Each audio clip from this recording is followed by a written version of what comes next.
inclusive belonging is one of those things in life that's not bad, but it is dangerous. And perhaps the main reason for its danger is because it avoids friction and seeks to remove it everywhere. And in some senses, this is understandable, right?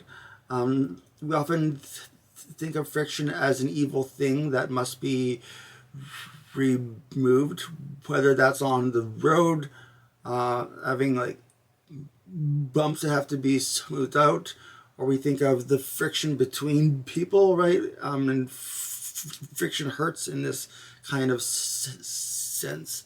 And so the goal for inclusive belonging is to be able to glide past our differences and to tolerate them instead of getting stuck on our differences. So inclusive belonging refers to when we can join the mainstreams of society without interrupting or changing the flow at all. So the name of the game then is how can we integrate disability as smoothly as possible? And yet the problem is that because disability is a point of friction, it is seen as a danger to the operation of social and economic systems. Disability in the mode of inclusion is a kind of difference that shouldn't matter, and that it should be pushed to always to the background of the conversation.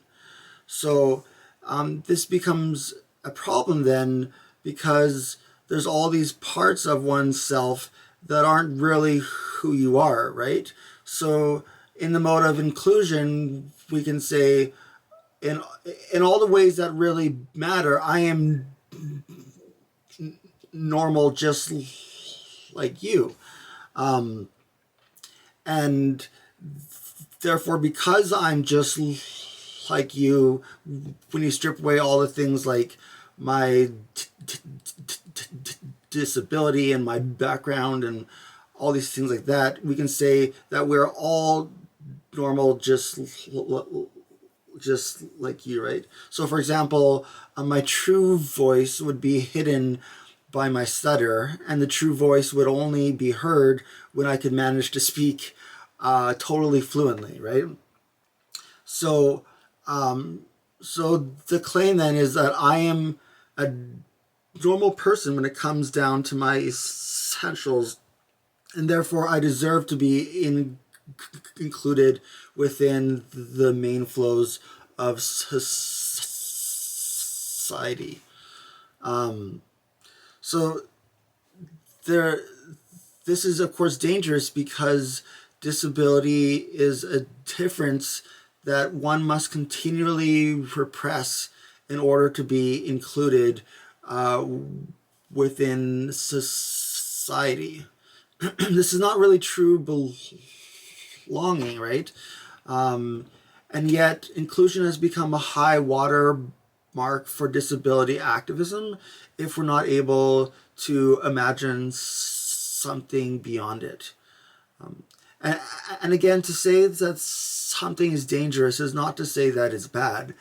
Inclusion has been hard fought for, and there are places, right, in which inclusion is extremely necessary. It just becomes a trap when we're not able to think beyond inclusion, and we're not able to think about belonging in a more robust way than inclusion offers.